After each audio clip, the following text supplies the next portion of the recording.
Continuamos hoy estudiando este capítulo 8 de la epístola del apóstol Pablo a los Romanos. Y vamos a comenzar con el versículo 28. Tenemos ahora el nuevo propósito de Dios. Y como dijimos en nuestro programa anterior, ya al concluir, si Romanos es el gran libro de la Biblia, y si el capítulo 8 es el punto sobresaliente, entonces hemos llegado a la cima de la cual habló el comentarista bíblico Skinner. Ese punto culminante es precisamente este versículo 28 de este capítulo 8 de la epístola a los Romanos. El propósito de Dios, por tanto, garantiza la salvación de los pecadores. En los próximos 3 versículos tenemos el proceso ascendente de la salvación, como lo llama el comentarista bíblico Stanley. Leamos pues este gran versículo 28.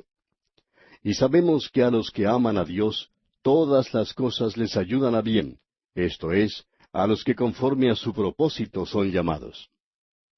El finado doctor Torrey, un gran hombre de Dios, tenía un amplio conocimiento de este versículo. Él lo llamó una almohada suave para un corazón cansado. Y muchos de nosotros hemos reclinado nuestra cabeza en este versículo 28 del capítulo 8 de la epístola a los Romanos. Sabemos que toda la creación está gimiendo, pero también conocemos algo más, que todas las cosas ayudan a bien, aun los gemidos. Esta última palabra es usada 5 veces aquí en la epístola a los Romanos, y la palabra sabemos unas 13 veces. Y se refiere a lo que es conocimiento general de los creyentes, eso que el Espíritu Santo hace realidad. En su primera carta a los Corintios capítulo 8 versículo 1 dice el apóstol Pablo, el conocimiento envanece, pero el amor edifica. Este es un conocimiento que sólo el Espíritu Santo puede hacer real para nosotros. Es por esa razón que conocemos estas cosas. El gran predicador Spurgeon sabía decir, no necesito que nadie me diga qué sabor tiene la miel, lo conozco. Y le digo a usted que yo sé que Dios me ama. Lo conozco, y no necesito tener un argumento al respecto. Y aquí este versículo dice, a los que aman a Dios. Esa es la identificación del creyente. En su carta a los Gálatas capítulo 5 versículo 6 dice el apóstol Pablo, porque en Cristo Jesús ni la circuncisión vale algo, ni la incircuncisión, sino la fe que obra por el amor. El amor es el modelo, el patrón.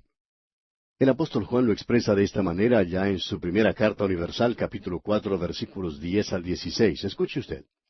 En esto consiste el amor, no en que nosotros hayamos amado a Dios, sino en que Él nos amó a nosotros y envió a su Hijo en propiciación por nuestros pecados. Amados, si Dios nos ha amado así, debemos también nosotros amarnos unos a otros. Nadie ha visto jamás a Dios. Si nos amamos unos a otros, Dios permanece en nosotros y su amor se ha perfeccionado en nosotros. En esto conocemos que permanecemos en Él, y Él en nosotros, en que nos ha dado de su Espíritu.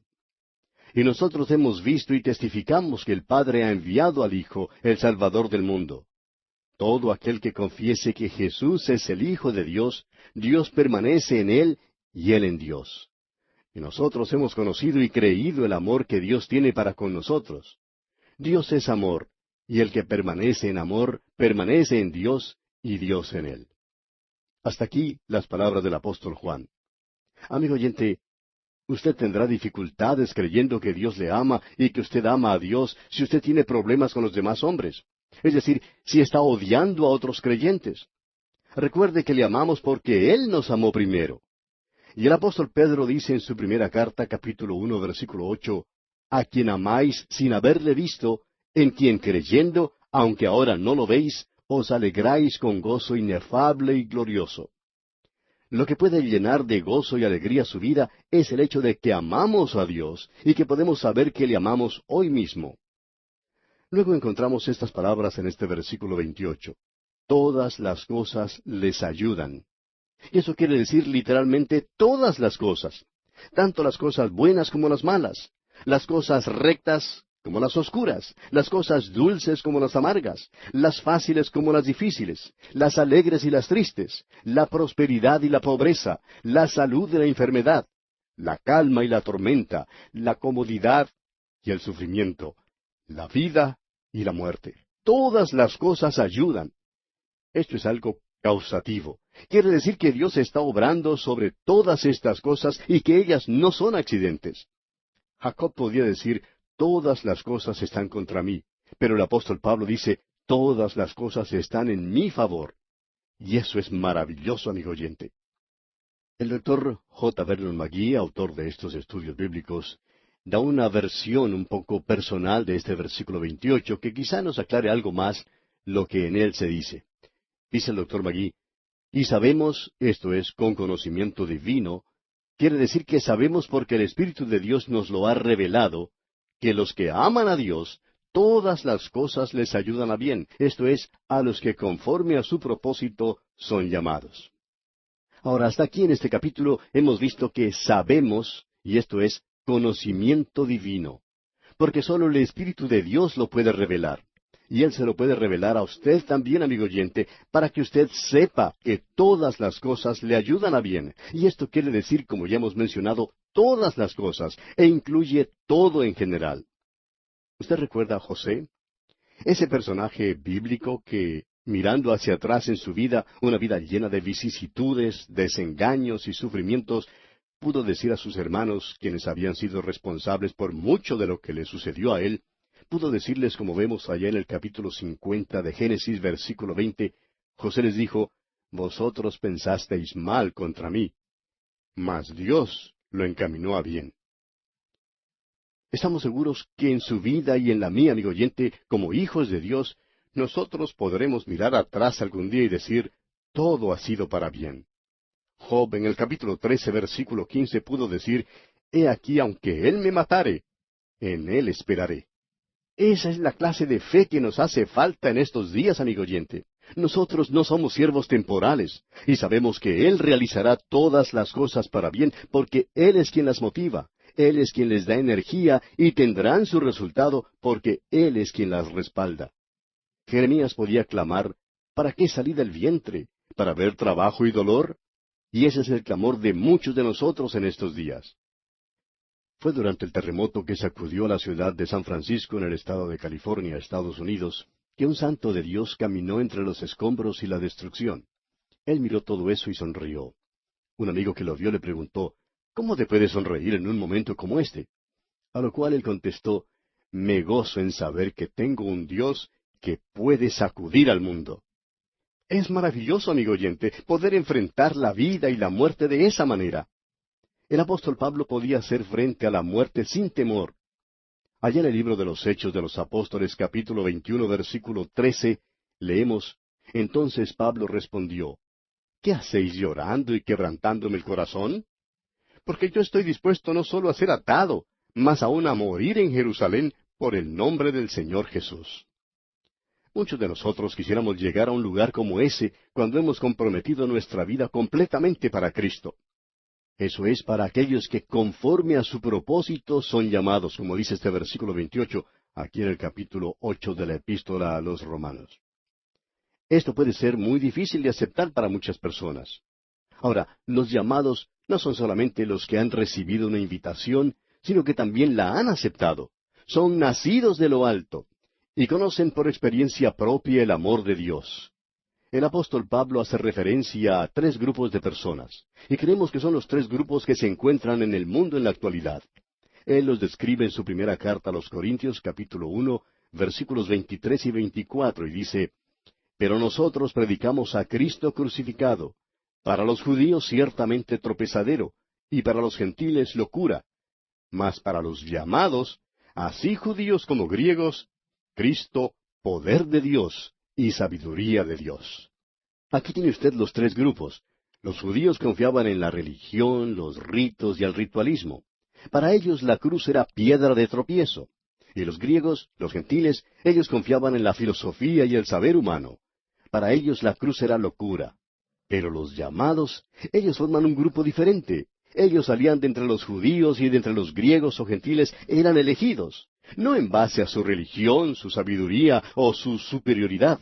Dios los llamó, y para ellos la cruz es la dinamita de Dios para salvación. Los llamados escucharon el llamado de Dios. Eso es lo importante. Permítanos aquí hacer una ilustración con una tortuga. Supongamos que vamos a un charco donde hay 10 tortugas. Y usted les dice a las tortugas, quisiera enseñarles a volar. 9 de ellas dicen, no tenemos ningún interés, nosotros somos tortugas. A nosotras nos gusta estar aquí, nos gusta el lodo, nos gusta la zona, nos gusta este ambiente. Sin embargo, una de las tortugas dice, a mí sí me gustaría volar. Y esa es la llamada, esa es la que aprende a volar. Ahora eso no tiene nada que ver con las otras tortugas. Ellas son tortugas porque son tortugas. Los perdidos son perdidos, les gusta estar de esa manera. No hay ninguna persona en este mundo, amigo oyente, a la que se le esté forzando a que sea perdida. Ellas son las que han elegido ese camino. Un jovencito quería formar parte de la iglesia y los diáconos le estaban haciendo algunas preguntas y le dijeron, ¿cómo te salvaste? Él les contestó, Dios hizo su parte y yo hice la mía. Le volvieron a preguntar entonces, ¿cómo es eso de que Dios hizo su parte y tú la tuya? Y él les contestó, la parte de Dios es salvarme. Mi parte es la de pecar. Yo corrí de su presencia tan rápido como mi corazón pecaminoso y mis piernas rebeldes me podían llevar. Y él corrió detrás de mí hasta que me alcanzó. Amigo oyente, esa es la manera como yo fui salvo también. ¿Es esa la manera como usted fue salvo? Así es como sucede. Ahora esto no cambia para nada el hecho de que todo aquel que quiere puede ir a Cristo. Usted puede ir. Todo aquel que cree será salvo. Alguien lo ha explicado de una manera un poco diferente. Quizás haya dicho, los elegidos son todos aquellos que quieren, mientras que los no elegidos son aquellos que no quieren. Y todo ello según su propósito. Amigo oyente, si usted no ha reconciliado su mente y su corazón con el propósito de Dios y con la voluntad de Dios, es hora de que lo haga porque este es el universo de Dios. Él lo hizo. Yo no sé por qué habrá hecho al mundo redondo. ¿Por qué no lo habrá hecho cuadrado? No lo sé. Ni tampoco Él me lo dijo. Pero Él lo hizo así, redondo, porque es la forma que Él quiso hacerlo.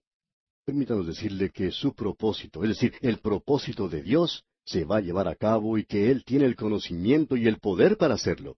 Y cualquier cosa que Dios hace, cualquier cosa que mi Dios haga, amigo oyente, está bien. No diga usted que Dios no tiene derecho para hacer tal o cual cosa. Él tiene el derecho y cuando lo hace bien. Él es justo y Él es amoroso. Y también lo es cualquier cosa que Él haga. En el pasado hubo un gran teólogo llamado Simeón.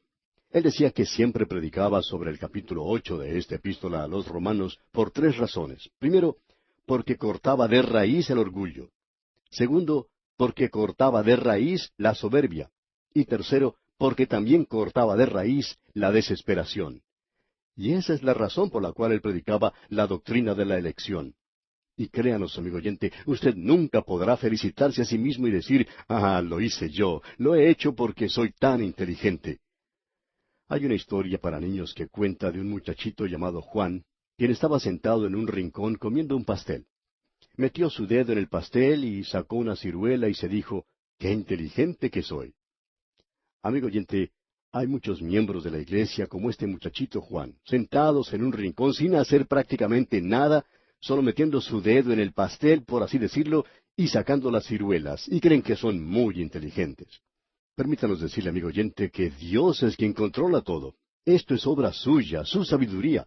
Todo es de Él y es su propósito el que se está llevando a cabo.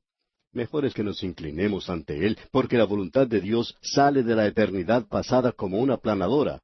No crea usted que la podrá detener, amigo oyente. En efecto, lo mejor es que se suba en ella y continúe el viaje con Él. Así es como Él lleva a término las cosas y nos sorprende verdaderamente. Bien, los próximos 2 versículos de este capítulo 8 de la epístola a los Romanos son los versículos 29 y 30, los cuales vamos a leer juntos para poder apreciarlos mejor. Versículos 29 y 30 de este capítulo 8 de la epístola a los Romanos. Porque a los que antes conoció, también los predestinó para que fuesen hechos conformes a la imagen de su Hijo, para que Él sea el primogénito entre muchos hermanos. Y a los que predestinó, a éstos también llamó. Y a los que llamó, a éstos también justificó. Y a los que justificó, a éstos también glorificó. Ahora no se está hablando aquí de nadie que haya sido elegido para perderse, porque las personas de las que está hablando este versículo aquí son las mismas mencionadas en el versículo 28. Y sabemos que a los que aman a Dios, todas las cosas les ayudan a bien. A aquellos que han sido predestinados, y la predestinación nunca hace mención de los que están perdidos. Nunca encontrará usted esto en relación con ellos. Si alguno comienza a hablar de cierta persona predestinada a perderse, pues no está siendo fiel a la Escritura. La Biblia no dice eso, amigo oyente. La Biblia sí dice que cuando Dios le salva, Él le va a ayudar para que culmine con éxito su obra. Eso es lo que dice simplemente. Y a los que predestinó, a éstos también llamó. Y a los que llamó, a éstos también justificó. Y a los que justificó, a éstos también glorificó, dice el versículo 30. Es realmente sorprendente esta sección sobre la santificación. Y él ni siquiera menciona el ser santificado. ¿Por qué? Porque es la obra de Dios. Es la obra de Dios en el corazón y en la vida del creyente. Este aquí es el propósito eterno de Dios, y simplemente quiere decir lo siguiente, que cuando el Señor, que es el gran pastor de las ovejas, quien también es el buen pastor de las ovejas, y el pastor verdadero de las ovejas, cuando Él comienza con 100 ovejas, va a terminar con 100 ovejas. Cuando Él comienza con 100 ovejas, Él no va a perder ninguna de ellas. ¿Recuerda usted que el Señor contó una parábola relacionada con esto? Él dijo que había un pastor, un buen pastor, y ese es Dios, el Señor Jesús. Una ovejita se perdió, se fue, y él podía haber dicho, bueno, que se vaya. Ya tenemos 99 bien seguras en el redil. Tenemos un buen porcentaje. Ahora, cualquiera que ha criado ovejas sabe muy bien que nunca alcanza un promedio de 99%. Si uno obtiene un poco más del 50% de las que nacieron, se tiene que dar por satisfecho y poder llevar a todas ellas al mercado. Pero estamos hablando de un pastor excepcional. Él no se siente satisfecho con 99, a quienes Él llamó y justificó. Si Él justificó a 100 ovejas, amigo oyente, Él va a glorificar a 100 ovejas, porque cuando esa ovejita se perdió, Él fue a buscarla, porque Él va a terminar con 100 ovejas. Un día sucederá así, y permítame hacerlo un poco personal.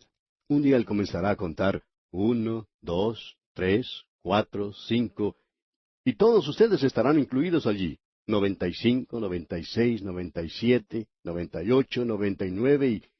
¿Dónde se metió Samuel Montoya? Y entonces dirá, bueno, parece que él no pudo llegar. Lo dejaremos ir porque muchas personas pensaban que él no llegaría de todas maneras, así que lo dejaremos que se pierda. Amigo oyente, gracias a Dios que no lo dejará ir, porque ese pastor dice que si él se sale del redil, él lo irá a buscar. Y lo único que dejará por un momento son ovejas con hambre. Eso es todo. Esta no es una doctrina para asustar. Esta es una doctrina maravillosa. Quiere decir que yo estaré allí. Quiere decir que usted estará allí si es que ya ha confiado en Él. Él es el gran pastor. No me diga, amigo oyente, que esta es una doctrina que da miedo, que da temor. Esta es una de las doctrinas más reconfortantes que tenemos en estos días en que vivimos. Y luego el apóstol continúa en el versículo 31 y dice, ¿qué pues diremos a esto? Y mi respuesta es, ¿qué podemos decir? No tengo nada que agregar. Es demasiado hermoso. Y continúa este mismo versículo diciendo, si Dios es por nosotros, ¿quién contra nosotros? ¿Quién puede estar en contra de nosotros, amigo oyente? Dios está de nuestro lado. Nadie puede estar en contra nuestra. Nadie podrá siquiera acusarnos. El apóstol es bien específico en esta situación y nos dice en el versículo 32, el que no escatimó ni a su propio Hijo, sino que lo entregó por todos nosotros, ¿cómo no nos dará también con él todas las cosas? Note usted cuán hermoso es todo esto. Él no escatimó a su propio Hijo, Él dio a su Hijo. Él perdonó al hijo de Abraham, pero no a su propio Hijo. Él entregó a su Hijo para morir por nosotros. Y Él nos dará todas las cosas que necesitamos. Ahora quizá alguien diga, pero yo no puedo aguantar. Amigo oyente, Él hará eso por usted. Él lo sostendrá. El pastor es el que guarda, el que sostiene a sus ovejas. Y sus ovejas están seguras, amigo oyente. Y no es porque las ovejas sean inteligentes, más bien son torpes. Un ganadero dice que las ovejas son en realidad torpes. Y él sabía esto porque las criaba. Fíjese usted, no tienen garras filosas, no se pueden proteger a sí mismas. Tampoco tienen afilados colmillos. Son nada más que unos animales desamparados. Ahora, si una de ellas se detuviera y dijera, yo estoy bien segura, ¿creería usted que está segura? Sí. Ahora, ¿es gracias a su inteligencia? No, amigo oyente. ¿Cómo está segura entonces? Si está segura, lo es porque tiene un maravilloso pastor. Y mi pastor, amigo oyente, me dice que yo estoy seguro.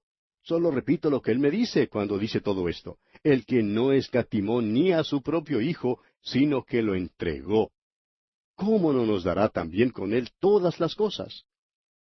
El famoso predicador Dwight L. Moody solía contar lo siguiente. Si yo fuera la joyería más fina de la ciudad de Nueva York, y allí me mostraran el diamante más bello que tuvieran, y el dueño me dijera, tómelo, es suyo. Yo diría, usted no quiere decir que me está regalando este diamante tan valioso. Y el dueño diría, sí, es suyo. Moody dijo, si él me lo regaló, yo no dudaría un momento para pedirle un pedazo de papel para envolverlo y llevarlo conmigo. Amigo oyente, si Dios entregó a su propio Hijo para morir por usted, Él no escatimó a su Hijo. ¿No cree usted entonces que Él puede darle todo lo que necesita en esta vida y la venidera? No se puede pedir nada mejor que esto, amigo oyente. Notemos ahora lo que dice el versículo 33. ¿Quién acusará a los escogidos de Dios? Dios es el que justifica. ¿Quién acusará a los escogidos de Dios, amigo oyente? Usted no puede acusarlos de nada. ¿Y sabe por qué? La razón la encontramos en el siguiente versículo, y aquí comienza la lista de quién es quién. En la primera parte del versículo 34 dice, ¿quién es el que condenará? Dios ha puesto su trono detrás de los elegidos. Ellos son pecadores justificados. Dios está detrás de ellos. ¿Quién los condenará? Nadie los puede condenar. ¿Y sabe por qué? Porque Cristo murió. El resto de este versículo 34 dice, el que también intercede por nosotros. Usted puede notar que hay cuatro cosas que Él hizo por nosotros. Murió por nosotros, resucitó por nosotros, nos libró de nuestras ofensas y resucitó para nuestra justificación. Pero eso no es todo. También está a la diestra de Dios. Él está allí en este momento. No importa dónde esté usted, quién sea usted o cómo esté usted. Él puede verlo ahora mismo. Él es el Cristo viviente. ¿Lo necesita usted, amigo oyente? ¿Por qué no va a Él? ¿Por qué no recurre a Él? Él es el Cristo viviente. Él también intercede por nosotros. ¿Oró usted por usted mismo esta mañana? Debió hacerlo. Debemos orar por nosotros mismos. Si usted dejó de hacerlo, Él no perdió esa ocasión. Él oró por usted. Él intercede. En esta mañana Él pudo haber dicho, allá va Samuel otra vez. Puede tropezar si no lo cuidamos. Pero Él nos cuida, amigo oyente. Maravilloso, ¿verdad? Son pues cuatro cosas por las cuales, como ya sabe, no se puede acusar a los elegidos de Dios por lo que Él ha hecho por nosotros. Cuatro cosas que Cristo ha hecho por nosotros. Y aquí, amigo oyente, vamos a detenernos por hoy porque nuestro tiempo, una vez más, toca ya a su fin. Continuaremos en nuestro próximo programa.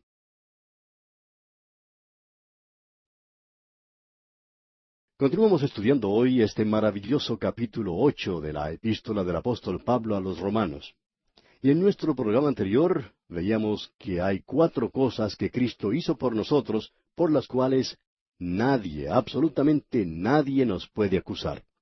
Fíjese usted, Cristo murió por nosotros, resucitó por nosotros librándonos de nuestras ofensas y resucitó para nuestra justificación, pero también está a la diestra de Dios. Él está allí en este momento. No importa dónde esté usted, quién sea usted o cómo esté usted. Él puede verlo ahora mismo. Él es el Cristo viviente. Y Él también intercede por nosotros. Amigo oyente, ¿oró usted por usted mismo esta mañana? Debió hacerlo. Debemos orar por nosotros mismos. Ahora, si usted dejó de hacerlo, Él no perdió esa ocasión. Él oró por usted. Él intercede.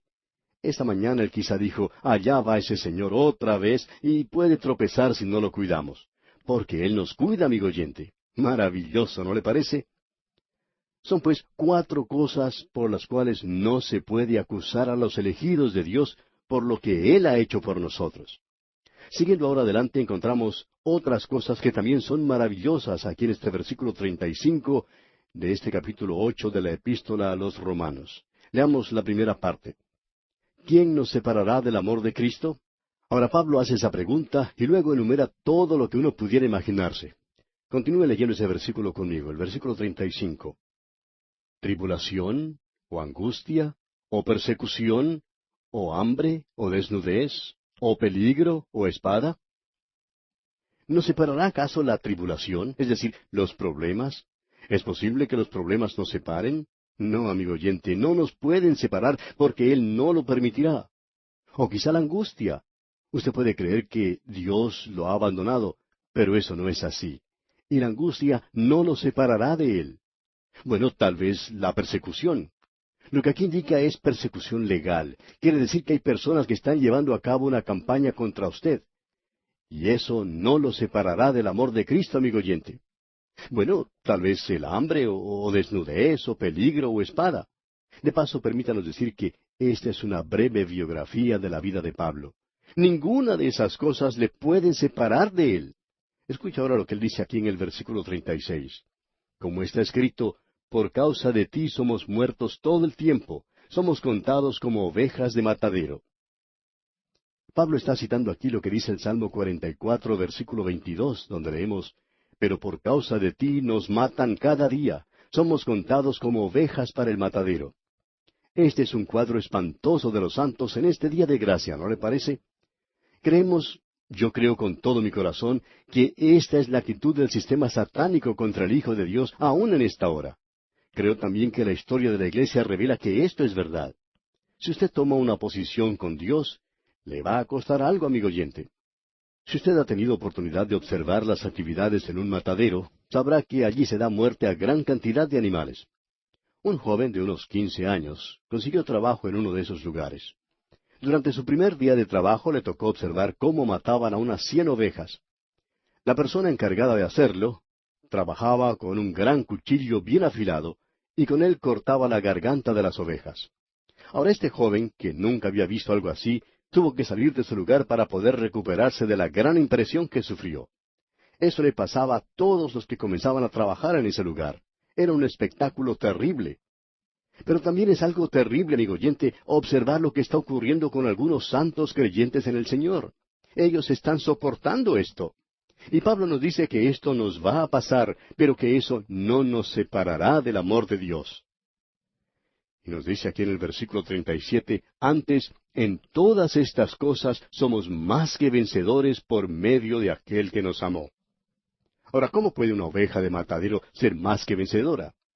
Esta es otra de esas paradojas de la vida cristiana. ¿Qué quiere decir ser más que vencedores? Bueno, significa tener la ayuda de otro que logra la victoria por nosotros y no permite que nunca suframos una derrota porque Él obtiene la victoria. La victoria pertenece a Cristo, no a nosotros. La vida victoriosa no es nuestra vida, es su vida, la vida de Cristo. Luego Pablo sigue diciendo en los dos últimos versículos de este capítulo 8, versículos 38 y 39, por lo cual estoy seguro de que ni la muerte, ni la vida, ni ángeles, ni principados, ni potestades, ni lo presente, ni lo porvenir, ni lo alto, ni lo profundo, ni ninguna otra cosa creada nos podrá separar del amor de Dios que es en Cristo Jesús, Señor nuestro. Ahora notemos aquí algunas de las cosas que él menciona. Muerte. La muerte no nos puede separar, todo lo contrario, nos lleva a su presencia. Eso fue lo que Crisóstomo dijo cuando el emperador trató de asustarlo. Dijo el emperador, te voy a dar muerte. A lo cual Crisóstomo contestó, por ello le doy gracias, porque me va a enviar a la presencia de mi Salvador. No se podía dominar a un hombre como ese. Ahora también dice aquí, vida. La vida, amigo oyente, no nos puede separar. En realidad, si Él nos sacara de este mundo inmediatamente, si me tomara ahora mismo, sería grandioso. Pero es interesante notar que es más difícil hacerle frente a la vida que a la muerte. Enfrentarse a la vida con sus tentaciones, con sus fracasos, sus desengaños, incertidumbres y sufrimientos. Pero eso, amigo oyente, no nos separa del amor de Dios, que es en Cristo Jesús, Señor nuestro.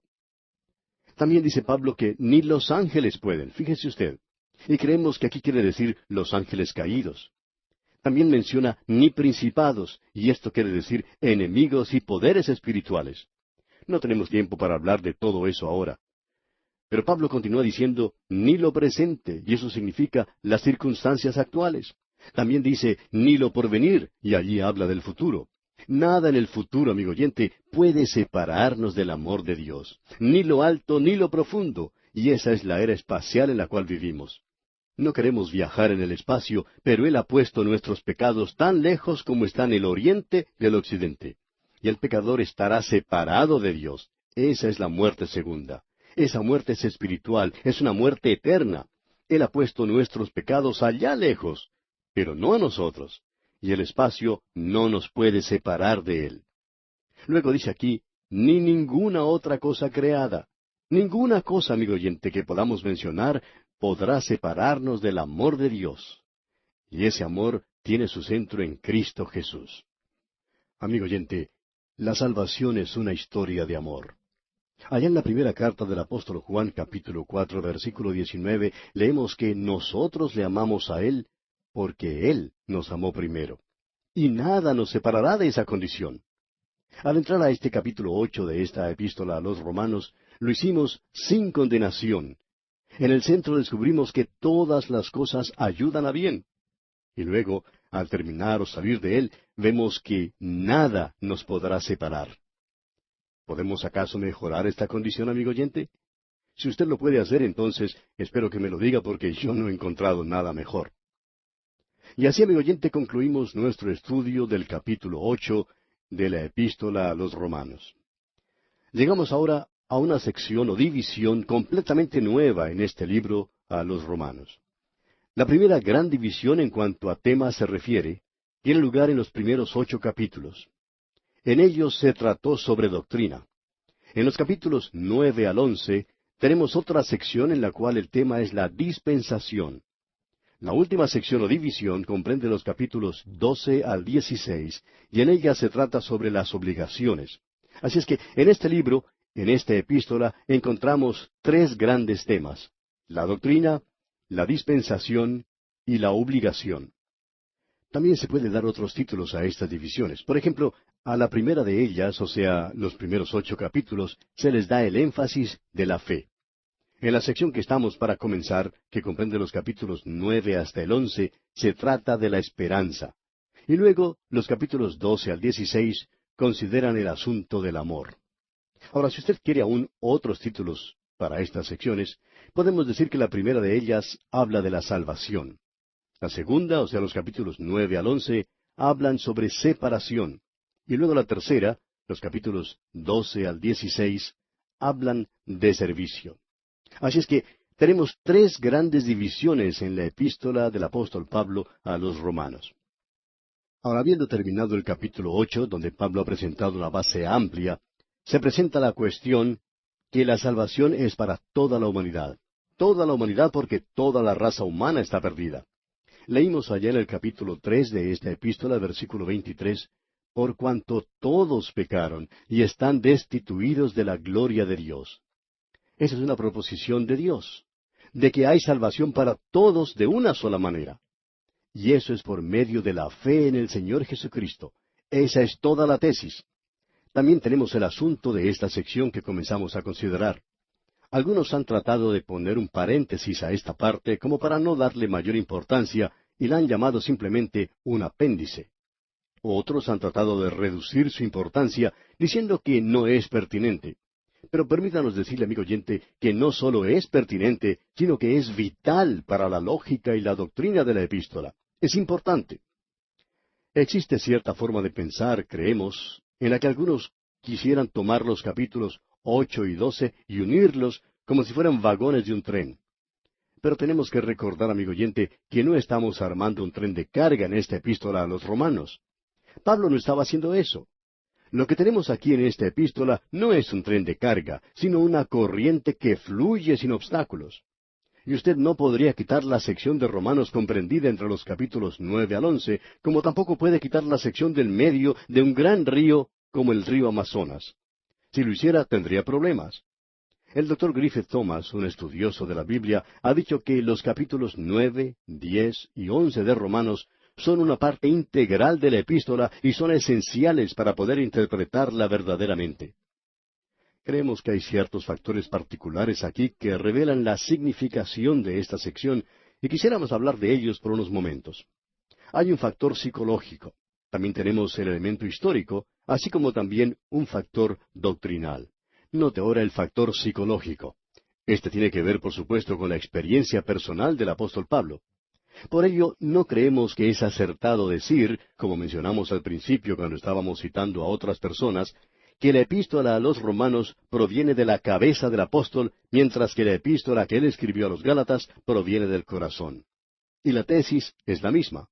En realidad, el corazón del apóstol Pablo se nos muestra abierto, por así decir, en los primeros versículos de este capítulo 9. En realidad, eso lo podemos apreciar en toda la sección.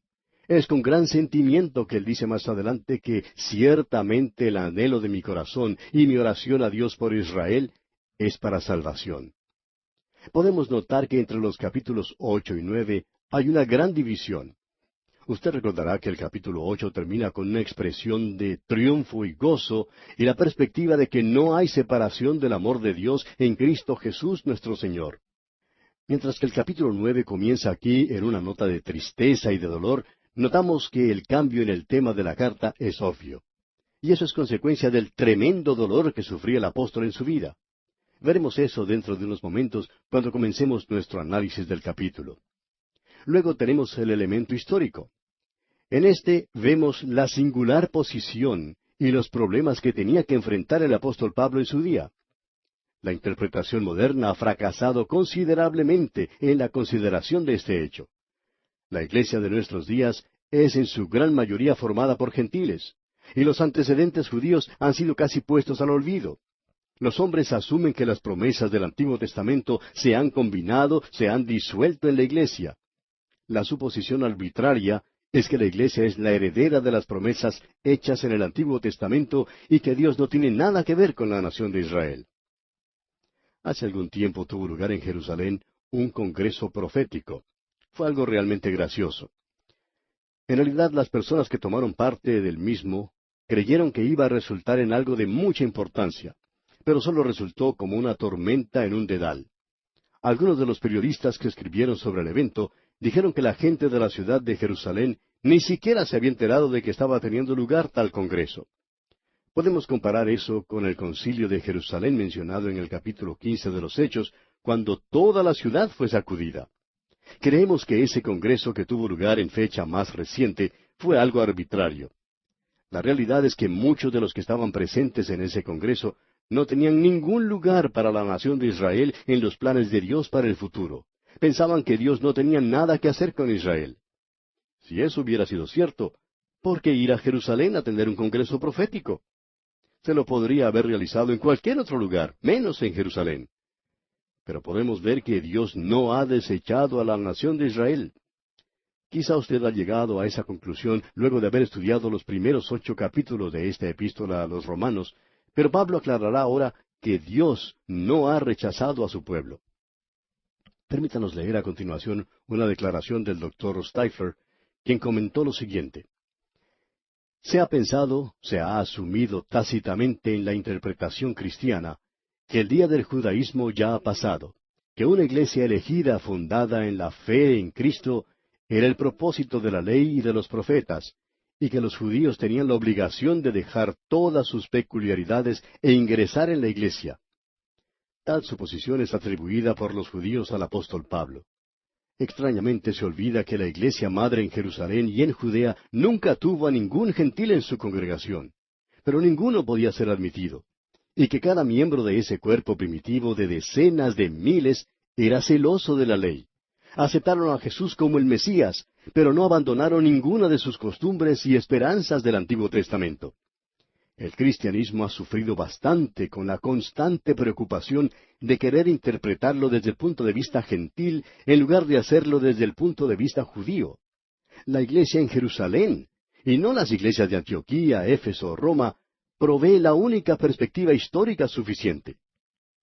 Hasta aquí la declaración del Dr. Stifler. Amigo oyente, el asumir hoy en día que Dios no tiene nada que ver con la nación de Israel es un punto de vista muy limitado. Pablo da una categórica respuesta a la pregunta que tenemos en el capítulo 11 de la epístola a los Romanos, versículo 1. Dice Pablo, ¿ha desechado Dios a su pueblo? Y responde, en ninguna manera. Él va a mostrar que las promesas que Dios hizo a la nación de Israel son promesas que serán cumplidas a esa nación. También que Dios ha hecho varias promesas a la iglesia. y que Dios está llamando a un pueblo elegido de entre los judíos y los gentiles. Y eso es exactamente lo que el gran concilio en Jerusalén decidió, según lo vemos allá en el capítulo 15 del libro de los Hechos de los Apóstoles. Vamos a leer ese pasaje porque es de suma importancia. Esto es en realidad lo esencial para la interpretación de la profecía. Escuche mientras leemos Hechos capítulo 15, versículos 13 al 18. Dice así: Y cuando ellos callaron, Jacobo respondió diciendo: Varones hermanos, oídme. Simón ha contado cómo Dios visitó por primera vez a los gentiles para tomar de ellos pueblo para su nombre. Y con esto concuerdan las palabras de los profetas, como está escrito: Después de esto volveré y reedificaré el tabernáculo de David que está caído, y repararé sus ruinas, y lo volveré a levantar, para que el resto de los hombres busque al Señor, y todos los gentiles, sobre los cuales es invocado mi nombre, dice el Señor, que hace conocer todo esto desde tiempos antiguos. Como usted ve, amigo oyente, Dios está llamando un pueblo para su nombre. El apóstol Pablo, en los primeros 8 capítulos de esta epístola a los Romanos, está interesado con los grandes temas del pecado, la salvación y la santificación. En los ritos de este siglo, las ceremonias no tienen ningún lugar ante Dios.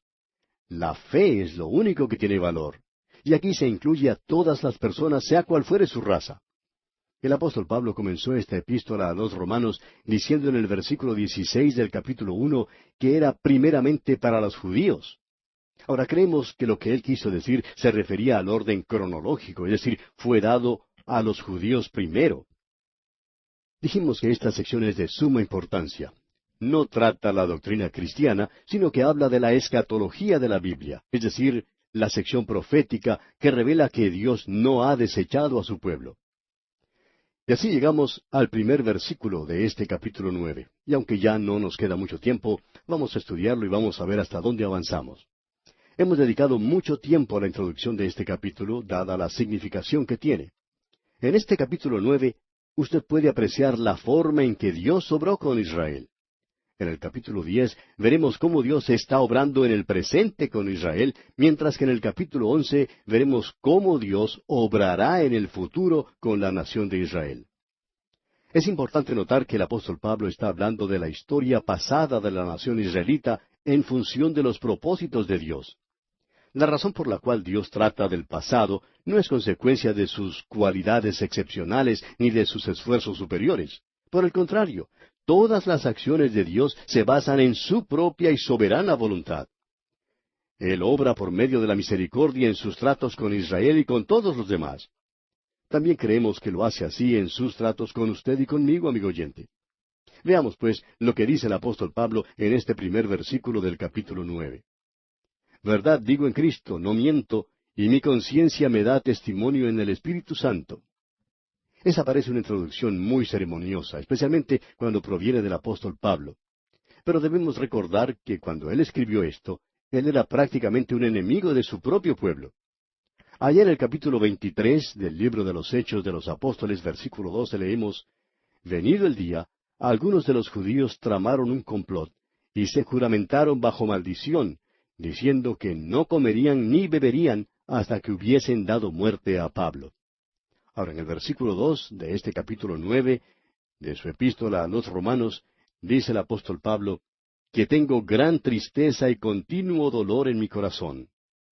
El apóstol sentía angustia por sus compatriotas porque él estuvo en su condición antes. Él era un fariseo, y él deseaba ahora que ellos vinieran a Cristo tal cual él había hecho. Luego sigue diciendo en el versículo 3, porque deseara yo mismo ser anatema, separado de Cristo, por amor de mis hermanos, los que son mis parientes según la carne. Lo que Pablo está expresando aquí es simplemente su deseo y nada más. Él termina de decirnos en el capítulo 8 que nada nos puede separar del amor de Dios que es en Cristo Jesús. Y ahora él dice, deseara yo mismo ser anatema, separado de Cristo. Ahora él no podía hacer eso, por lo que dijo anteriormente. Es sólo una manera de expresar un deseo. Así que es algo simplemente académico, es un gesto de oratoria y nada más. Pareciera que el apóstol Pablo no es sincero cuando dice algo así. Sin embargo, él siempre lo es. Él siempre es sincero. Él no usaba gestos de oratoria. Lo que él está diciendo entonces es esto. Una vez yo era así, anatema. separado de Cristo, tal cual lo son mis hermanos. No estoy usando expresiones de oratoria. Yo sé que no puedo ser anatema separado de Cristo. Y deseo que ellos también puedan gozar de la misma posición. Yo deseo que ellos lleguen a conocer a Cristo Jesús. Amigo oyente, es muy difícil para nosotros darnos cuenta del amor que tenían Moisés y Pablo. Ahora, en los versículos 4 y 5, Pablo nos presenta una pregunta. ¿Quiénes son los israelitas? Y él va a hablar de eso. ¿Quiénes son los israelitas? Tenemos aquí una definición del pueblo de Israel. Él nos dice varias cosas que los identifican. Él menciona 8 cosas que identifican a los israelitas. Pero vamos a dejar la consideración de este aspecto para nuestro próximo programa, Dios mediante, porque nuestro tiempo por hoy ya ha terminado.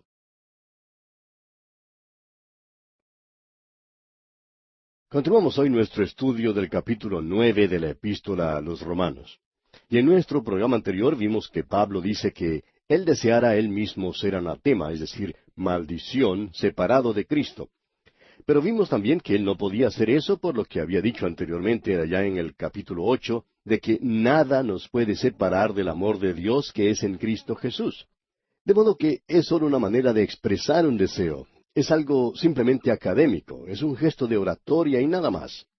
Ahora parece que el apóstol Pablo no fuera sincero cuando dice algo así. Sin embargo, él siempre lo es, él siempre es sincero. Lo que él estaba diciendo entonces es esto. Una vez yo era así, anatema, es decir, maldición, separado de Cristo, tal cual lo son mis hermanos. No estoy usando expresiones de oratoria, yo sé que no puedo ser anatema, separado de Cristo, y deseo que ellos también puedan gozar de la misma posición. Yo deseo que ellos lleguen a conocer a Cristo. Amigo oyente, es muy difícil para nosotros darnos cuenta del amor que tenían Moisés y Pablo. Ahora, en los versículos 4 y 5, el apóstol nos presenta una pregunta. ¿Quiénes son los israelitas? Y él va a hablar de eso. ¿Quiénes son los israelitas? Tenemos aquí una definición del pueblo de Israel. Él nos dice varias cosas que los identifican. Él menciona 8 cosas que identifican a los israelitas. Y la primera la tenemos aquí. Leamos los versículos 4 y 5. En el versículo anterior el apóstol está hablando de sus hermanos, los que son sus parientes según la carne, y continúa entonces diciendo en el versículo 4, que son israelitas, de los cuales son la adopción, la gloria, el pacto, la promulgación de la ley, el culto y las promesas, de quienes son los patriarcas, y de los cuales, según la carne, vino Cristo, el cual es Dios sobre todas las cosas, bendito por los siglos. Amén. Tenemos aquí el privilegio número 1, que es la adopción. Esto es algo para toda la nación y no simplemente para un individuo. A la única nación que Dios llamó mi hijo fue a la nación de Israel. Allá en el libro de Éxodo capítulo 4, versículo 22 leemos, y dirás a Faraón, Jehová ha dicho así, Israel es mi hijo, mi primogénito. Y luego en Deuteronomio capítulo 7, versículo 6 dice, porque tú eres pueblo santo para Jehová tu Dios. Jehová tu Dios te ha escogido para hacerle un pueblo especial, más que todos los pueblos que están sobre la tierra. Amigo oyente, o Dios dijo lo que quería decir, o no lo dijo. Y si no quiso decir eso, entonces no sé por qué usted cree en las palabras que leemos allá en el Evangelio según San Juan, capítulo 3, versículo 16. Pero yo creo en Juan 3:16, como creo en Deuteronomio 7:6 en su totalidad. Y también en Oseas capítulo 11, versículo 1, donde dice, cuando Israel era muchacho, yo lo amé, y de Egipto llamé a mi hijo. Dios habla de la nación y no simplemente de individuos, y de la nación como si fuera su hijo. Dios nunca dijo eso de ninguna otra nación. La adopción le pertenece a ellos. Ahora, la siguiente palabra es gloria. Y esto quiere decir que la presencia física de Dios estaba con ellos y fue manifestada en el tabernáculo y más adelante en el templo. Se nos dice allá en Éxodo capítulo 40 versículo 25, y no podía entrar Moisés en el tabernáculo de reunión, porque la nube estaba sobre él, y la gloria de Jehová lo llenaba. Ellos son los únicos que han tenido la presencia visible de Dios. Nosotros no tenemos en el día de hoy la presencia visible de Dios. Debemos recordar eso. Hace algunos años, un hombre que tenía una carpa dijo que se podía ver ángeles caminando sobre la carpa. También dijo que se podían ver dentro de la carpa. Ahora, cuando uno escucha una declaración como esa, se da cuenta que algo anda mal. Pero parece que hay una explicación. Más tarde alguien dijo que este hombre murió borracho. Y bueno, nos imaginamos que luego de haber tomado unas copas, pues uno podía haber visto ángeles andando por todas partes en esa carpa. Y quizá él los vio. Pero volviendo a lo que dijimos anteriormente, solo Israel tuvo la presencia visible de Dios. Ninguna otra nación tuvo ese privilegio. La iglesia no lo tiene, como tampoco lo tiene individuo alguno. Si usted anoche tuvo una visión mientras dormía, pues le sugerimos que no diga que Dios le dio esa visión. Él no lo hizo. Trate más bien de recordar qué fue lo que comió antes de irse a dormir. Entonces tendrá una explicación. Pero Dios le dio a ellos, es decir, a la nación de Israel, la gloria, y eso los identifica. Ahora, en tercer lugar, vemos que también les dio el pacto. Eso es lo que sigue en tercer lugar. Ahora, ciertos pactos pertenecen a la nación de Israel. Dios se los había prometido. Por ejemplo, Dios hizo un pacto con Abraham. Él hizo un pacto con la nación. Él hizo un pacto con David, que su linaje reinaría no solamente en su pueblo, sino también algún día en el mundo entero. Esos fueron pactos. Nosotros, su iglesia, no hemos recibido nada más que el nuevo pacto. Pero ellos recibieron muchos pactos. Se les prometió su tierra, se les prometió una nación. Esos fueron pactos que Dios hizo con ellos. Y Él nunca hizo esos pactos con otras personas. En cuarto lugar, tenemos aquí en este versículo 4 del capítulo 9 de la Epístola a los Romanos una referencia a la ley. La ley mosaica le fue dada a la nación de Israel. Allá en el capítulo 19 del libro de Éxodo, versículo 5, leemos: Ahora pues, si diereis oído a mi voz, y guardareis mi pacto, vosotros seréis mi especial tesoro sobre todos los pueblos, porque mía es toda la tierra.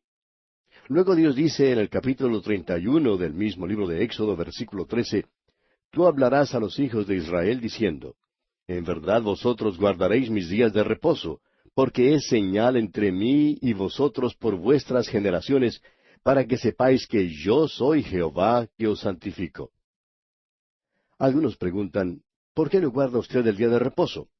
Amigo oyente, no lo guardo porque yo no soy miembro de la nación de Israel. Otros preguntan, ¿es que Dios ha cambiado el día de reposo? No, amigo oyente, Dios no ha cambiado el día de reposo, pero es seguro que Él nos ha cambiado a nosotros. Estamos en Cristo y esa es una nueva relación. La ley mosaica y todo lo que le pertenece le fue dada solamente a Israel. Tenemos luego en este versículo 4 una referencia al culto, o sea, el servicio de Dios. Esa es la quinta cosa que identifica a los israelitas. Y esto tenía que ver con la adoración del tabernáculo y del templo. Debían ser un reino de sacerdotes. Allá en el capítulo 19 del libro de Éxodo, versículo 6, leemos, Y vosotros me seréis un reino de sacerdotes y gente santa. Estas son las palabras que dirás a los hijos de Israel. Ahora la nación abandonó a Dios, pero Dios no abandonó su propósito de que debían ser sacerdotes.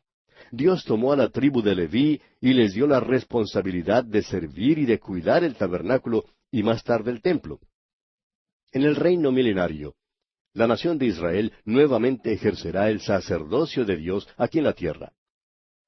Tenemos ahora la última palabra del versículo 4 que constituye la sexta cosa que identifica a los israelitas, y es las promesas. El Antiguo Testamento abunda en promesas que fueron hechas a este pueblo. Por ejemplo, leamos en Génesis capítulo 12, versículos 1 al 3, donde dice, Pero Jehová había dicho a Abraham, Vete de tu tierra y de tu parentela, y de la casa de tu padre, a la tierra que te mostraré. Y haré de ti una nación grande, y te bendeciré, y engrandeceré tu nombre, y serás bendición. Bendeciré a los que te bendijeren, y a los que te maldijeren maldeciré, y serán benditas en ti todas las familias de la tierra. También vemos que Dios le dijo a Josué, allá en el capítulo 1 del libro de Josué, versículo 2, Mi siervo Moisés ha muerto. Ahora pues, levántate y pasa este Jordán, tú y todo este pueblo, a la tierra que yo les doy a los hijos de Israel. Como usted ve, pues, amigo oyente, los hijos de Israel debían poseer la tierra. Ahora mucha gente hoy en día pasa el río Jordán, pero no porque Dios les dé algún mandato de pasarlo, como mandó a Israel que lo pasara.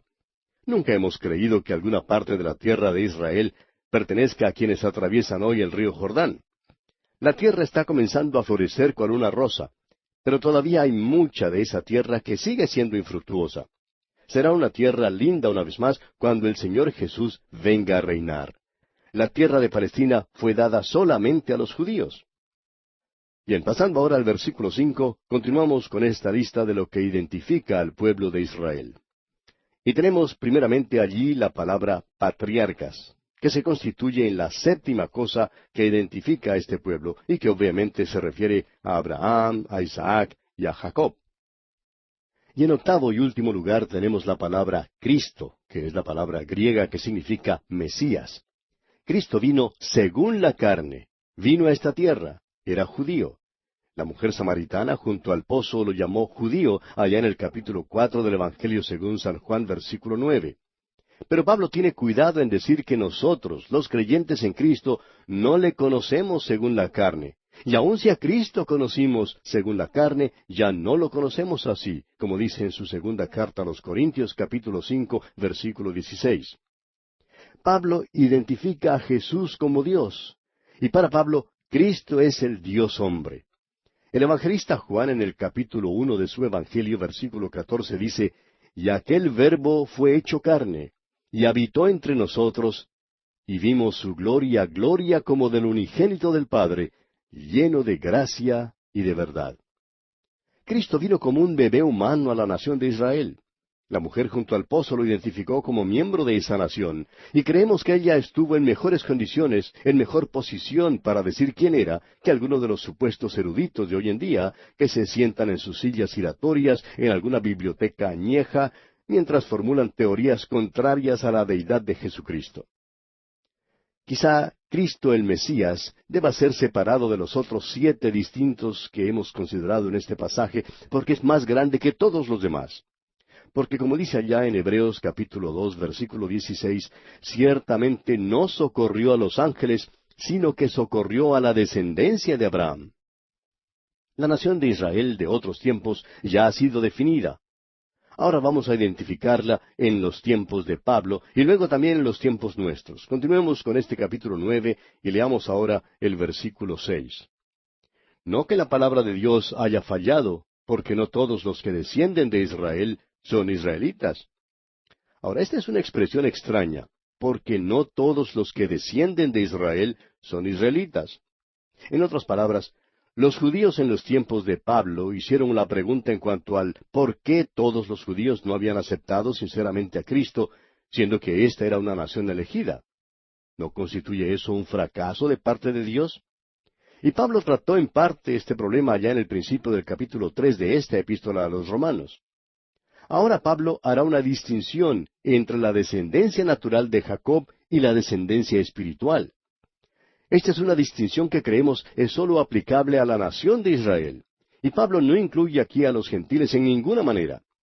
La palabra de Dios no había fallado sino el pueblo de Dios. Las promesas de Dios son incondicionales. Leamos ahora el versículo 7. Ni por ser descendientes de Abraham son todos hijos, sino en Isaac te será llamada descendencia. Este versículo es un golpe devastador al argumento de quienes trataban de hacer frente a Pablo.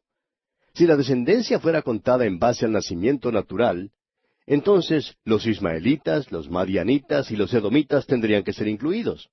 Un buen árabe bien pudiera alegar diciendo, bueno, yo soy hijo de Abraham. Y por supuesto que no se le puede arguir en contra de eso.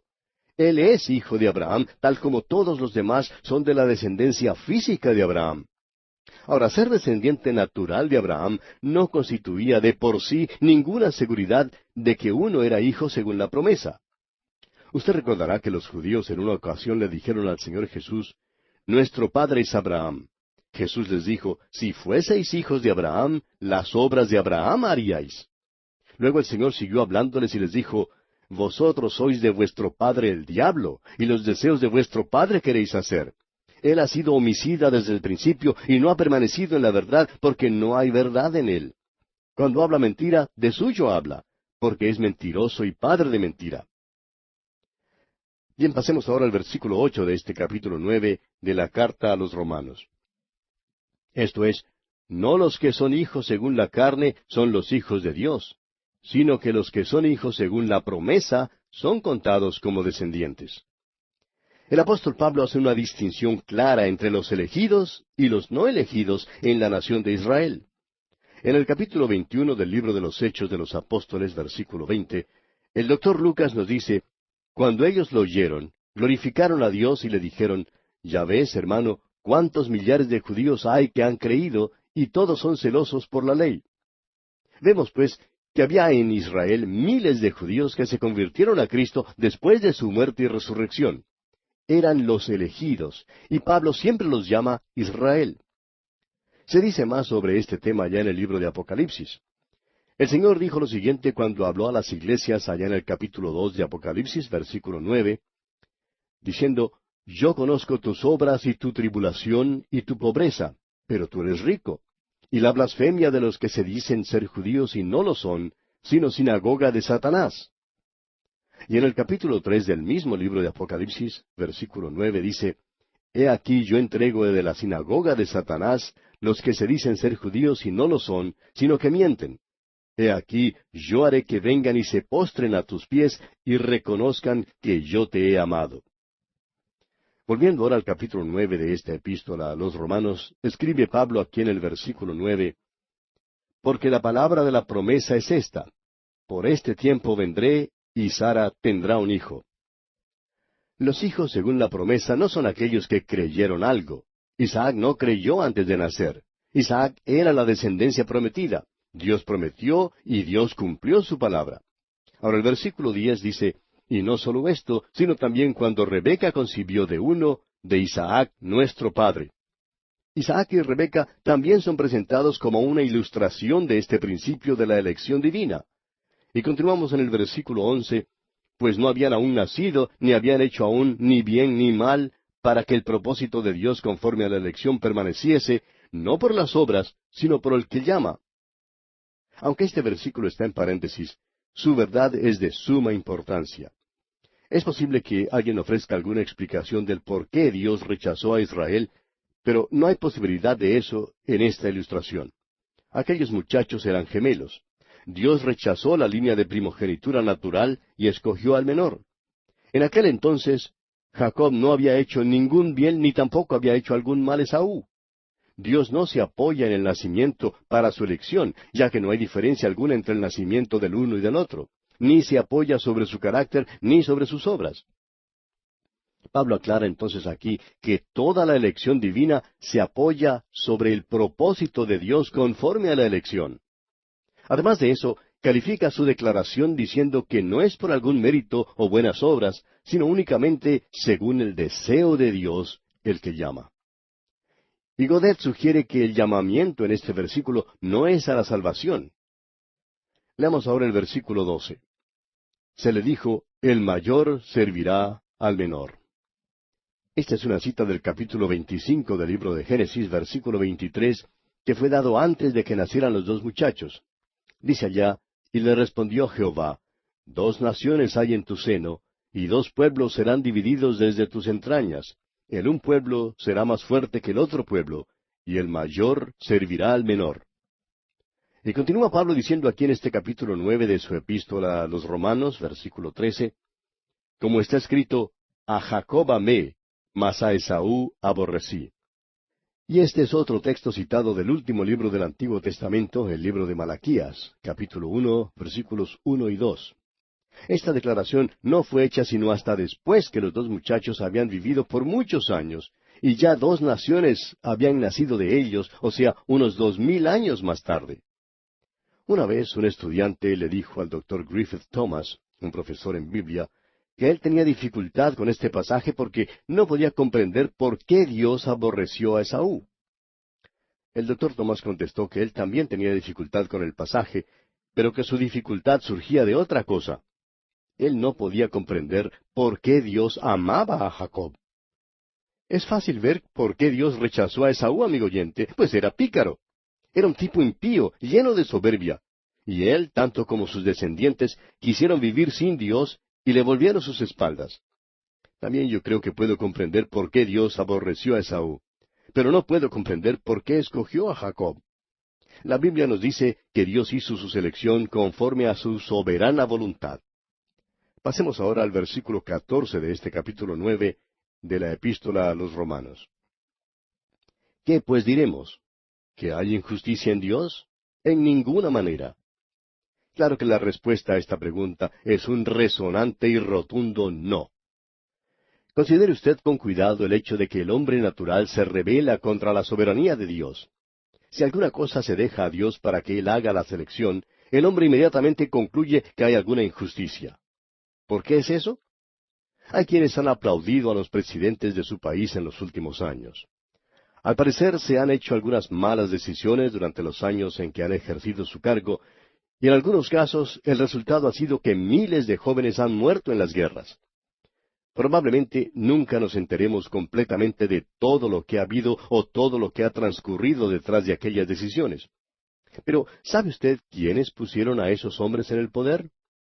Los ciudadanos los pusieron en el poder, y nos parece que se trata del mal juicio de parte de los electores. Sin embargo, no desconfiamos de las decisiones de los hombres. ¿Por qué entonces desconfiamos de la decisión de Dios? Ahora no podemos eludir todo el pensamiento que se presenta aquí.